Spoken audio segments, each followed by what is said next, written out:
We're going to kick it off with Deni Avdija out of Israel. Very, very highly touted prospect coming out from Israel. They say he's the best guy to come out of the country.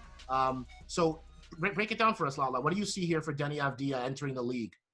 Thanks, Michael. So I think with Deni Avdija, everyone's kind of looking at him through Luka tinted glasses. Like you said, Avdija definitely did help revive Israeli basketball at just 19 years old. He's 6'8", but pretty skinny at 210 pounds. He's crafty and creative, but just when I watch him, not quick enough for me. He has solid straight line speed, but basketball is a lateral game. He gives up his inside position too quickly without a fight. And I'm sure once he puts on more weight, that won't be too much of a problem, though. And when he's beat, he has great recovery, and he's a great teammate on defense. He has good overall scoring potential, averaging 12.1 points per game and 43.6 from beyond the arc. I like how he can break a player down while also knocking down ISO shots. He's a two-way forward who can be a 3-and-D, but also has the ability to run the point out a little bit. And I could see him fitting in with the Hawks, but he may be off the board by the 6th pick. And I could also see him with the Bulls for his versatility, or even the Warriors with his shooting ability. How about you, Vice? Yeah, Deni, he's got a really interesting game. I think he's one of the best passers in the draft. He's got excellent off-ball skills. He brings a lot to the table, except the one thing is his shooting, which we're living in the new school NBA. You have to be able to at least make defenses respect your shot. So that's the one question mark. I do think he has the work ethic, and a lot of people have talked about his coachability and the fact that he would be willing to add those things to his game. So I do feel like he has a lot of room for improvement compared to the other prospects on the high end of this draft. It's going to be really interesting to see. I think he fits in really well with a lot of the top picking teams like Minnesota, Golden State, Charlotte. He reminds me a lot of Dario Saric because Dario also had issues shooting coming into the league, but he's slowly been able to pick that up. Maybe a little bit higher upside because of his physicals, but to me, he's a big question mark because again, he has all these tangible skills. Is how is he going to be able to put them all together when he gets into the league?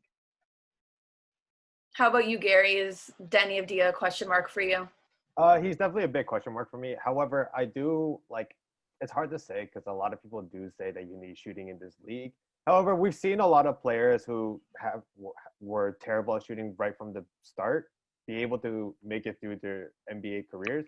Ben Simmons is an example. You can even look at a guy like Marcus Smart. Didn't shoot very well in the beginning, but he now developed into, a knockdown three-point shooter right now. So I feel like when it comes to shooting, it's a hit or miss depending on their work ethic and see how, shot mechanics and how the team develops him. But if we don't put shooting into account, he's an all-around great player, and any team would be glad to have him. How about you, Michael? Yeah, definitely. I mean, you go and look at a guy who shot as dismally as he did from the free throw line, and it gives you cause for pause to think, how does that translate to the NBA in terms of you being able to hit a shot consistently, whether it be from three or whatnot. If I had to make a comp, it would kind of be like a Hito Turkoglu. Now, it's not apples to apples, but I think there's enough of a similarity there for me to go ahead and make that kind of a comparison. His playmaking's nice, good IQ, scoring potential. Craftiness, he's got that handle, like we said, it's great. So he's a good playmaker overall. But the strength and again, he might be 6'8", 6'9", but with the length of his arms being the exact same, his wingspan is not going to be exorbitantly large. So you look at someone like that, the length might be a thing where he's going to be put up against small forwards and power forwards that might have that length advantage over him specifically. Lateral quickness, like you alluded to at the beginning there, Lala. Consistency and just his general role. What's he going to play? Is he going to play a 3? Is he going to play a 4? Where's he going to fit? It's a bit of a tweener type of thing. How it goes and translates into the NBA game is going to be something rather interesting to think about. But nonetheless, we do what we can to try to project these guys, especially with the international players. We're seeing a lot of international players at the top of this draft, guys who played not only that might be American, but they're playing overseas. So how does that translate to the NBA? We're going to see that more so this year than we've seen in recent years. But without further ado, let's move over to Onyeka Okongwu, and Vice will help break down this do-it-all big with their versatility. So go ahead and tell us what your thoughts are on Onyeka Okongwu there, Vice. Yeah, you just touched on it. I think the biggest thing is his versatility. He's one of my favorite players in this draft. He's the one I knew the least about going in, but after doing research, I really fell in love with his game. I think he has a style of game that's perfect for the new NBA. He's kind of an undersized big at 6'9", But his defensive versatility, I think, is one of the best in the draft, if not the best. In his first year in college, he averaged 1.2 steals and 2.7 blocks, which has signs of being an elite defender, along with 8.6 rebounds. His shooting stats are really good. He's not a three-point shooter, and his mid-range still needs some work. But as a pure defensive prospect, I think he's one of the best, if not the best, in this draft class. And also being undersized in the NBA nowadays as a center, I feel like has some advantages in that it allows you to switch on to smaller players, which is becoming a big thing with 1 and 5 pick and rolls, 2 and 5 pick and rolls. So I do think Onyeka Okongwu is one of the best, safest prospects in the draft. He won't end up being an offensive dynamo, but he will be able to anchor a defense, I think, in the future in the NBA. What team do you think would be a great spot for him to try to get in there and fit? I think I'm just saying Warriors for everybody because they're the best team in the lottery. But the Warriors could use a big man, someone with a little bit of a defensive specialty. His shooting doesn't really fit with their culture, but I do think the Warriors would be a great fit. Charlotte would be a great fit. Honestly, any team, because I think defense is one of those underappreciated things in the NBA these days, especially from a big guy who can switch on the perimeter players. We saw that with Bam Adebayo in the playoffs this year, how his defense was able to help Miami come out of the Eastern Conference. So I think while it's easy to get lost in the hype of all these great offensive players at the top of the draft, I do think getting a defensive stalwart is always a good thing. 100%. Gary, what are your thoughts here on Onyeka Okongwu? Yeah, I really like him. What's it called? Just being able to defend, possibly even 1 through 5. And, his shooting stats aren't like spectacular, but he still has solid shooting numbers. I'm agreeing with Vice saying that, even though he's an undersized center, those like in the league these days, like you can get away with that. We've seen guys like, he's not a center, but Draymond Green, very undersized for the power forward position, but he still dominates defensively in that position. And even a guy that's not well known, but still gets it done is Rashawn Holmes. We see him play the center position, very undersized, but he still is making bank out these NBA teams because he's efficient. He's very efficient when, grabbing rebounds, blocks, and all that. So, we can see all these guys who are undersized get away with it. And, this guy's the best guy in this draft to do it. 100%. Lala, what are your thoughts here on Okongwu? I like him. He's a hustler, shot blocker, pick and roll man. We don't really see that this high up in the draft. He moves well. He pays the passing lanes, covers ground quickly, and he's so bouncy. His jumper does need a lot of work, and he falls for pump fakes, and he swings his arms down low. But I like him. I like watching him play. He's fun to watch. He uses his strength and his build to be a good multi-positional defender. And I read that the Celtics were trying to package their 3 picks, number 14, 26, and 30, to try to move up and target him. I would love that. I think he'd be a great fit. Celtics need a big man. So if they could pull that off, I'd love to see that. Yeah, that would be a great fit, honestly. Like I get shades of like Taj Gibson, he's got some, and also he can run the floor. This is something that we can really point out here is like he runs the floor well. He can handle the ball well. Like for his size, he's got some ball handling skill. So he's got some aspect of a Bam Adebayo. Not the full repertoire with the 6 assists per game that might go up to somewhere like 8 next year. But, that can be developed. People didn't think Bam was that type of an elite passer. Otherwise, he would have went higher than 14th in his draft class. This guy can develop, especially if he was playing under someone like Boston, like you just mentioned. That would be a really good spot. And you got to love a guy who can throw outlets, receive outlets. Like that is really nice to have that from a big. Really versatile game like we were talking about before. So I'm really excited about that. And we're going to wrap things up in this portion of the segment with James Wiseman.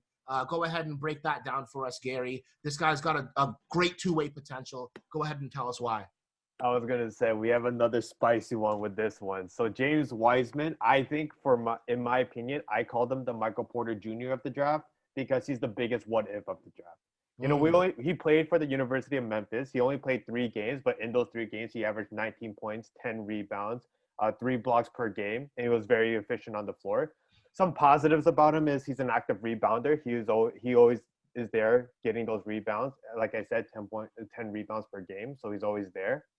Potential to be a defensive threat. There was a stat that I saw in my research saying that teams only shot 33% when Wiseman was on the court. So he has the ability to turn many of the plays that other teams are running, and also be able to, with his long width and length, he's able to block shots and all that.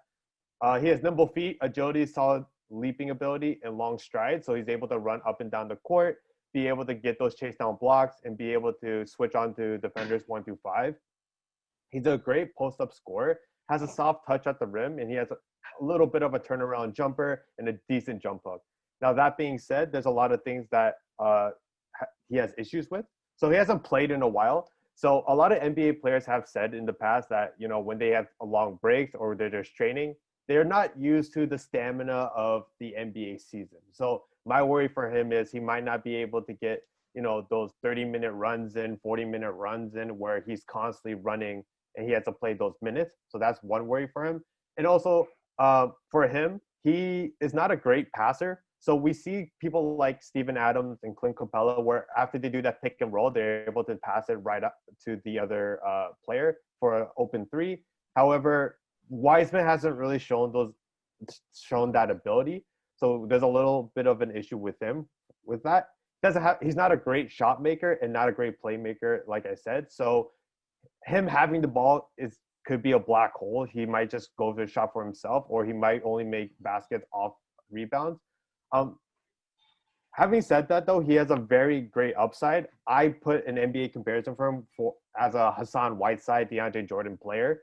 You know, not going to give you flashy numbers like 25 points, 30 points a game or anything like that, but he will be able to get you those, you know, 10, 15 rebounds per game, 1 or 2 blocks per game, and as well give you numbers like 10, 15 points per game.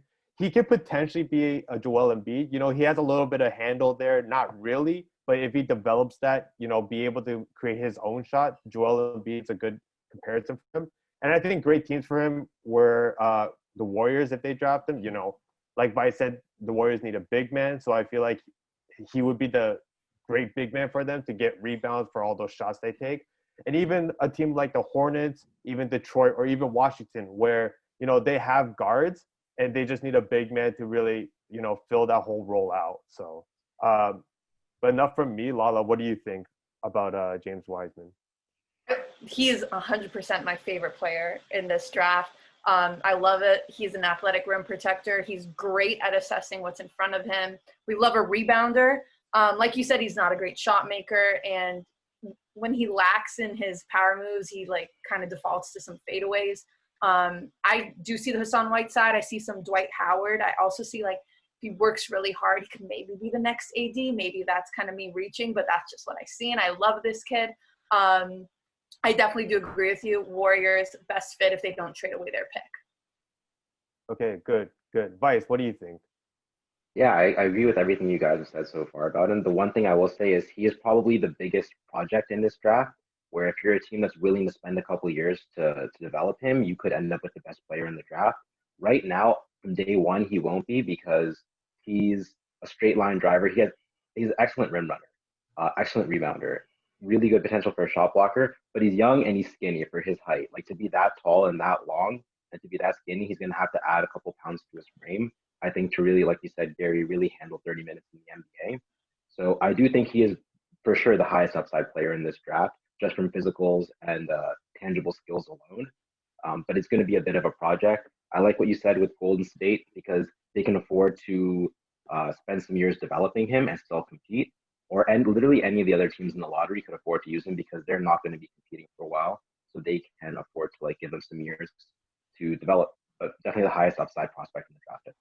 Yeah, the reason why I named him the Michael Porter Jr. of the draft is because he could be going from top 10 to even maybe 15 to 30. So that's what I think. The Raptors could get him. Yeah, hopefully. Mike, what do you think about him? Yeah, no, I mean, this guy's really an intelligent player, good work ethic. Like you're investing in a what, like Vice said, it's a project, but I think he's walking into the league as a rim running shot blocker, ready to come in there. And like he's 7'1", 7'6" wingspan. Yeah, he's 237. He could put on another 20 pounds, and it's not like he doesn't have the frame to do so. He can grow into that body a little bit more at the age of 19 as well. He has to work on chasing too many blocks, just biting on pump fakes, just the typical stuff that you have from young bigs who need to worry about NBA savvy bigs underneath the basket, right? Like you're gonna have guys who are more of vets in this league, 5-6 years in the league. They're gonna be able to like get this guy jumping out of his shoes. That's why I'm seeing like a little bit of a Mitchell Robinson type of thing off jump. Just being able to come in there, block some shots, run to the rim, grab some lobs. But his playmaking needs to get some work. He's a little bit shoddy with the ball in the low post, especially if you swarm him, he can make some poor decisions. So I want to see him work on those things. But, you know, when you average 3 blocks in the college ranks, you should be good for at least 1.2, 1.3 coming into the NBA. So I'm excited to see what he can do as somebody who can just drag and drop, put him in. And someone like the Warriors could have him be a quasi JaVale McGee, Bogut type role that they had when they were going and winning championships. So, and plus you have a controllable asset when you consider all of the salary that they've committed to Draymond, to Steph, to Clay. You're going to have to pay some guys a little bit less to be on your team. And it'll be nice to have a guy that's controllable like this for 4 years. So let us know what you guys think in the comment section below. Between James Wiseman, Deni Avdea, and Onyeka Okongwu, what do you guys think will happen with these guys? Will they fall? Will they go early on in the top 3? Anybody could use any of these guys with their talents. There's a lot of touting on what they could be, a lot of potential there. What do you guys think? Let us know. Like and subscribe if you're new, of course. And we'll catch you on the next video. Thanks for tuning in.